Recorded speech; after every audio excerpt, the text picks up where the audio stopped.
ములుగు జిల్లాలో మంత్రి సీతక్క పర్యటించారు. జిల్లా కేంద్రంలోని బండారుపల్లి జంక్షన్లో 61 లక్షల నిధులతో చేపట్టిన అభివృద్ధి సుందరీకరణ పనులను మంత్రి సీతక్క ప్రారంభించారు. ఈ కార్యక్రమంలో జిల్లా కలెక్టర్ దివాకర్, టీఎస్ గ్రంథాలయ సంస్థ chairman Ravichander, market committee chairman Rega Kalyani, ఆత్మ కమిటీ చైర్మన్ రవీందర్ రెడ్డి తదితరులు పాల్గొన్నారు.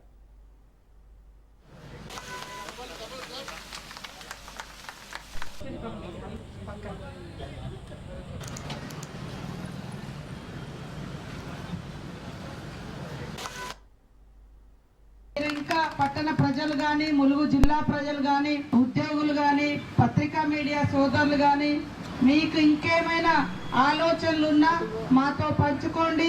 అభివృద్ధిలో గాని లేదా సమస్యల పరిష్కారంలో గాని ఎప్పుడు కూడా స్వీకరించి వాటిని పరిష్కరిస్తామని తెలియజేస్తూ మరి అందరూ ఇంకా పట్టణ ప్రజలు గాని, ములుగు జిల్లా ప్రజలు గాని